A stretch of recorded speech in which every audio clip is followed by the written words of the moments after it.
नित्या का सवाल सुनते ही श्रेष्ठ कुछ पल तक उसकी आंखों में गहराई से देखता रहा, फिर एक हल्की मुस्कान के साथ जवाब दिया, सच कहूँ तो शुरू में मुझे बहुत गुस्सा आया था, लेकिन अब नहीं, क्योंकि आज नहीं तो कल मुझे शादी तो करनी ही थी। और सच कहूँ, मैं बिना अपनी वाइफ के रह नहीं सकता। अब जब शादी हो ही गई है, चाहे हालात जैसे भी रहे हों, इस सच्चाई को नकारा नहीं जा सकता। इसलिए इतना कहते हुए श्रेष्ठ अचानक रुक गया। नित्या ने माथे पर शिकन लाते हुए और पाउट बनाकर पूछा, इसलिए? श्रेष्ठ नित्या के पाउट को देख खुद को संभालने की कोशिश करने लगा। उसके मन में ख्याल आया, ऐसा मत करो शुगर, वरना मैं खुद पर काबू खो दूंगा और तब तक तुम्हें किस करता रहूंगा जब तक तुम बेहोश न हो जाओ। उसने नित्या का हाथ पकड़ा और उसे धीरे धीरे सहलाते हुए कहा, इसलिए मुझे तुम्हें अपनी लीगल वाइफ के रूप में अपनाने में कोई दिक्कत नहीं है। मैं नहीं जानता कि तुम इस रिश्ते को कैसे देखती हो, लेकिन मेरी तरफ से मैं इसे निभाने की पूरी कोशिश करूंगा और तुम्हें वो सब दूंगा जो मेरी पत्नी होने के नाते तुम्हारा हक है, चाहे वो मेरा प्यार ही क्यों न हो। श्रेष्ठ की बात सुनकर नित्या ने हैरानी से उसकी ओर देखा, फिर उसने झिझकते हुए पूछा, आप सच में मुझे वो प्यार देंगे जिस पर मेरा हक है? इस सवाल पर श्रेष्ठ ने नित्या को अचानक उसकी कमर से पकड़ लिया और उसे उठाकर अपनी गोद में बिठा लिया। नित्या इस अप्रत्याशित हरकत से स्तब्ध रह गई। उसने आज तक किसी पुरुष को खुद के इतने करीब नहीं पाया था। श्रेष्ठ पहला ऐसा इंसान था जो न केवल उसके पास आया बल्कि उसे इस तरह छुआ। श्रेष्ठ ने नित्या के होठों को अपने अंगूठे से हल्के से सहलाते हुए कहा, अब भी कोई शक है शुगर? मैं वादा करता हूँ, आज से हर पल तुम्हें संजोऊंगा और हर तरह से तुम्हारा ख्याल रखूंगा। श्रेष्ठ के इन शब्दों से नित्या के पूरे शरीर में जैसे एक कट दौड़ गया। थोड़ी देर चुप रहने के बाद श्रेष्ठ ने गंभीरता से पूछा, शुगर, क्या तुम नीरव से प्यार करती थी? इससे पहले कि श्रेष्ठ अपना सवाल पूरा कर पाता, नित्या ने तुरंत अपनी गर्दन ना में हिला दी और कहा, नहीं, मैं उस नीरव से प्यार नहीं करती। मेरे माता पिता के दबाव में आकर मुझे शादी के लिए हाँ करनी पड़ी। श्रेष्ठ ने उसकी बात सुनकर अपनी आंखें थोड़ी सिकोड़ ली और संदेह भरी नजरों से पूछा, माता पिता के दबाव का मतलब? क्या उन्होंने तुम्हें ब्लैकमेल किया था? श्रेष्ठ का सवाल सुनकर नित्या के चेहरे का रंग बदल गया। उसे एहसास हुआ कि वह कुछ ऐसा कह चुकी थी जो उसे नहीं कहना चाहिए था। उसने मन ही मन सोचा, नहीं, अभी मैं इन्हें कुछ नहीं बता सकती। हमारी शादी का पहला ही दिन है। मैं नहीं चाहती कि मेरे स्वार्थी माता पिता की वजह से इनकी नज़र में मेरे लिए गलतफहमी पैदा हो, लेकिन इन्हें अंधेरे में रखना भी सही नहीं होगा। मुझे कुछ करना होगा। अपने विचारों को संभालते हुए नित्या ने झिझक भरी आवाज में कहा, अभी मैं आपको कुछ नहीं बता सकती, सॉरी। नित्या की झिझक को महसूस करते हुए श्रेष्ठ ने नरमी से कहा, कोई बात नहीं शुगर, मैं तुम पर भरोसा करता हूँ और तुम्हारे तैयार होने का इंतजार करूंगा जब तुम खुद मुझे सब कुछ बताना चाहोगी। इसके बाद उसने विषय बदलते हुए पूछा, लेकिन तुमने ऐसा क्यों कहा कि मैं तुमसे नफरत करूंगा? नित्या अपनी उंगलियों से खेलते हुए बोली, क्योंकि मेरी शादी आपके भाई से तय थी, लेकिन शादी से ठीक 2 घंटे पहले उन्होंने मुझे रिजेक्ट कर दिया। मुझे पता है, आपकी फैमिली का नाम और रुतबा बहुत बड़ा है और इसे बचाने के लिए आपके डैड ने आप पर मुझसे शादी का दबाव डाला होगा। श्रेष्ठ न केवल नित्या की बातों को ध्यान से सुन रहा था, बल्कि उसकी हर छोटी छोटी हरकत को भी गौर से देख रहा था। फिर नित्या ने हल्की आवाज में कहा, असल में मुझे नॉवेल्स पढ़ना बहुत पसंद है। उनमें अक्सर होता है कि जब लड़के को मजबूर किया जाता है तो वह शादी के बाद लड़की से नफरत करने लगता है और उसे मानसिक और शारीरिक रूप से टॉर्चर करता है। टॉर्चर शब्द सुनते ही श्रेष्ठ की आंखों में एक ठंडापन आ गया, लेकिन उसने तुरंत अपनी गंभीरता को एक शरारती मुस्कान में बदलते हुए कहा, तो यही सोचकर तुमने मान लिया कि मैं तुमसे नफरत करूंगा और तुम्हें टॉर्चर करूंगा? नित्या ने शर्म से अपनी नजरें झुका लीं। ये देख श्रेष्ठ के चेहरे पर हल्की मुस्कान आ गई। उसने नित्या की ठुड्डी को पकड़कर अपनी गहरी आवाज में कहा, जब भी मैं तुमसे बात करूं, तुम मेरी आंखों में देखोगी, नजरें नीचे नहीं झुकानी, समझी? नित्या ने सिर हिलाया, लेकिन तभी श्रेष्ठ ने थोड़ा सख्त लहजे में कहा, जवाब शब्दों में दो। नित्या ने तुरंत हल्के स्वर में कहा, जी। श्रेष्ठ ने उसके गाल पर धीरे से हाथ फेरते हुए कहा, अच्छी बात है। अब जहाँ तक नफरत और टॉर्चर की बात है तो मैं तुमसे नफरत नहीं करूँगा। वैसे भी मैं अपनी इतनी प्यारी, खूबसूरत और हॉट वाइफ से नफरत कर ही नहीं सकता, लेकिन हाँ, मैं तुम्हें टॉर्चर जरूर करूँगा। श्रेष्ठ की इस बात से नित्या की आंखों में आंसू आ गए और उसका दिल धड़कने लगा। श्रेष्ठ ने उसकी परेशानी को भांपते हुए उसके चेहरे को अपने हाथों में थाम लिया और हल्की मुस्कान के साथ कहा, डरो मत शुगर, मैं तुम पर अपना मीठा टॉर्चर करूंगा जिसे तुम बार बार सहना चाहोगी। इस डबल मीनिंग बात पर नित्या के दिल में अजीब सी हलचल होने लगी। वो शर्मा गई और उसके गालों पर हल्की लालिमा छा गई।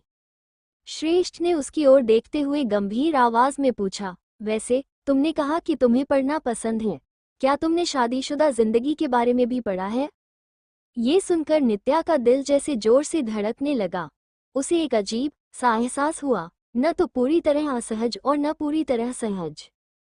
नित्या ने मासूमियत भरे स्वर में कहा, आप क्या कह रहे हैं, मुझे समझ नहीं आ रहा। श्रेष्ठ ने हल्के से उसके गाल को अपने होठों से छुआ और सिडक्टिव लहजे में कहा, बहुत भोली बनती हो शुगर, मैं बस बात कर रहा था। जैसे ही श्रेष्ठ अपनी बात पूरी करने वाला था, नित्या ने अचानक अपना हाथ उसके होठों पर रख दिया और उसे चुप करा दिया। ये स्पर्श महसूस करते ही श्रेष्ठ की आंखों में एक अजीब सी चिंगारी चमक उठी। उसने नित्या का हाथ अपने हाथों में लिया, उसे हल्के से चूमते हुए अपनी उंगलियों को उसकी उंगलियों में फंसा दिया। फिर मुस्कुराते हुए बोला, अरे क्या हुआ, तुम्हें पता है ये कपल्स के लिए एक सीरियस मुद्दा है। नित्या ने अपनी प्यारी सी नजरों से उसे घूरते हुए जवाब दिया, आप हमेशा से ऐसे हैं या अब बेशर्म बन गए हैं? श्रेष्ठ ने थोड़ा चौंकते हुए पूछा, ऐसे मतलब बीबी साहिबा?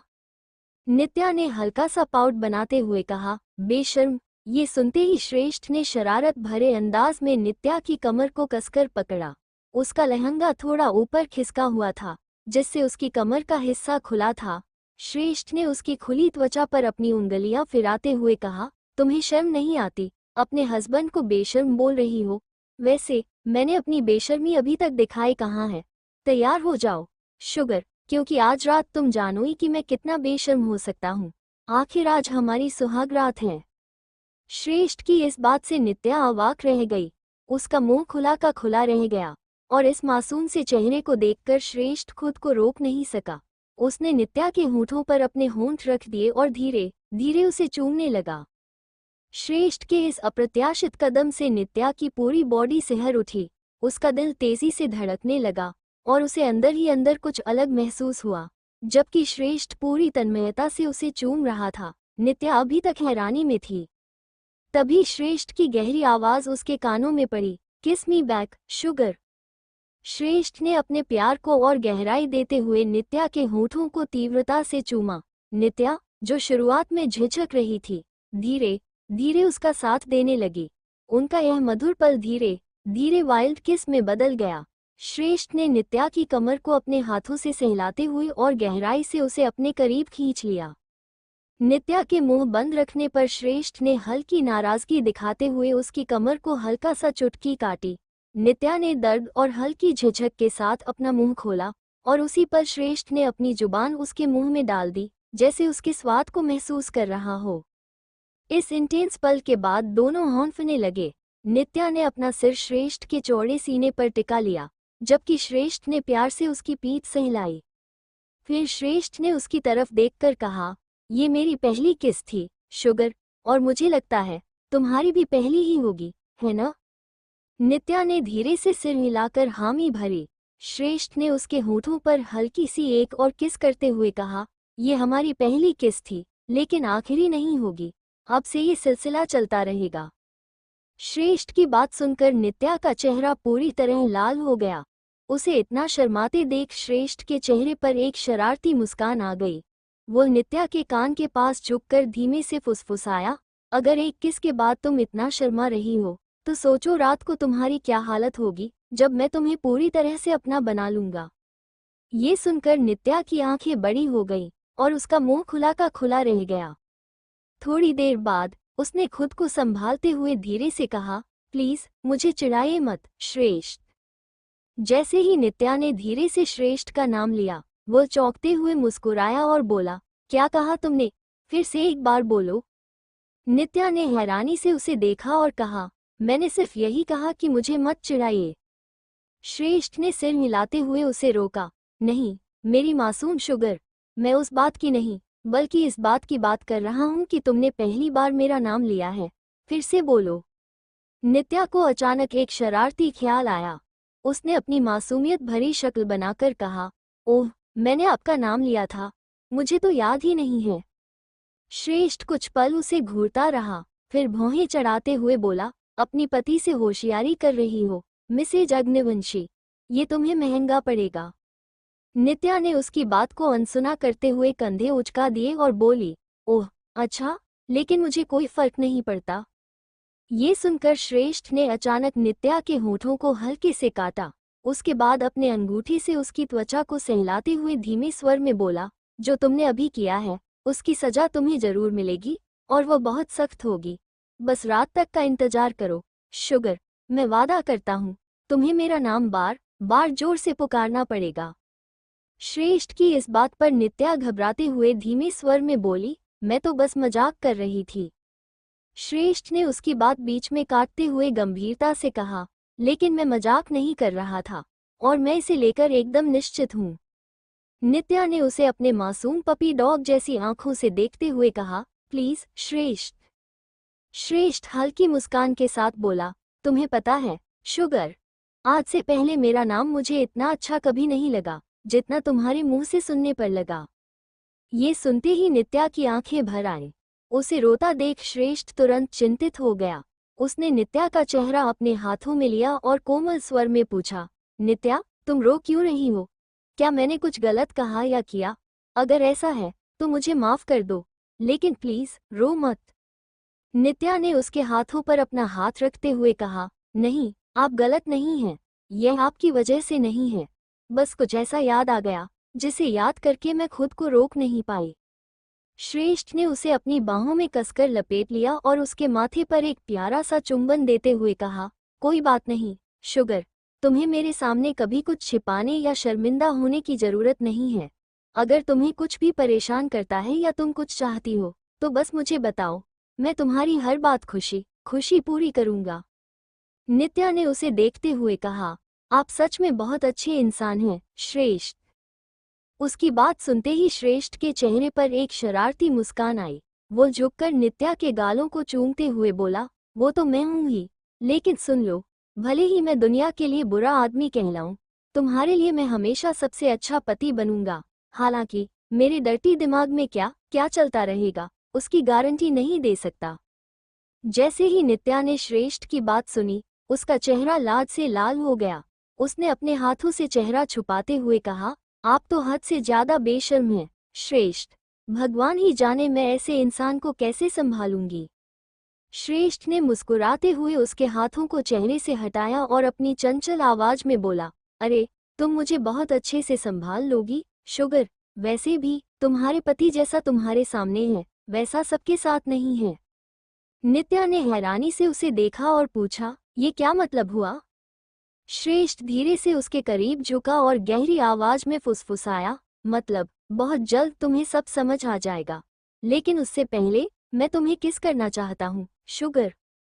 ये सुनकर नित्या की आंखें हैरानी से बड़ी हो गईं और उसका मुंह भी खुला का खुला रह गया। उसने झिझकते हुए गाड़ी में लगे पार्टीशन की तरफ देखा और धीरे से बोली, श्रेष्ठ ये क्या कर रहे हैं? हम गाड़ी में हैं और ड्राइवर भी साथ हैं। श्रेष्ठ ने उसकी कमर को हल्का सा पिंच करते हुए अपनी गहरी आवाज में कहा, ड्राइवर आगे है और पार्टीशन ऑन है, उसे कुछ भी न तो दिखेगा न सुनेगा, और तुम्हें पता है शुगर, तुम मेरे लिए किसी नशे की तरह हो। अब जब मैं तुम्हारा आदी हो चुका हूँ तो तुम्हें मुझसे कोई नहीं बचा सकता। नित्या की सांसें तेज हो गईं। वो थोड़ा घबराई हुई स्वर में बोली, श्रेष्ठ। लेकिन इससे पहले कि वह कुछ और कह पाती, श्रेष्ठ ने उसकी बात रोकते हुए उसके होठों पर अपनी उंगली रख दी। उसने नित्या की आंखों में देखते हुए कहा, शश एकदम चुप, वरना सिर्फ किस नहीं उससे भी आगे जाऊंगा। श्रेष्ठ की यह बात सुनकर नित्या की आंखें डर और शर्म से चौड़ी हो गईं और उसने तुरंत अपने होठों को बंद कर लिया। वह अभी भी श्रेष्ठ की गोद में बैठी थी, और उसकी उंगलियां नित्या के हाथ में मौजूद लाल चूड़े को सहला रही थीं। श्रेष्ठ धीरे से नित्या की ओर झुका और उसके होठों को अपने में समेट लिया। वह उसे गहराई से किस करने लगा और नित्या भी अनायास उसका साथ दे रही थी। उसका एक हाथ श्रेष्ठ के गले में था और दूसरे से उसने श्रेष्ठ के बालों को थाम रखा था। वे दोनों एक दूसरे में पूरी तरह खोए हुए थे। तभी अचानक श्रेष्ठ का फोन बज उठा। उसने तुरंत नित्या के होंठ छोड़ी और फोन की स्क्रीन पर देखा। कॉल ड्राइवर की थी। श्रेष्ठ फोन उठाते हुए थोड़े खींचे स्वर में बोला, सुरेश, गाड़ी में ही कॉल क्यों कर रहे हो?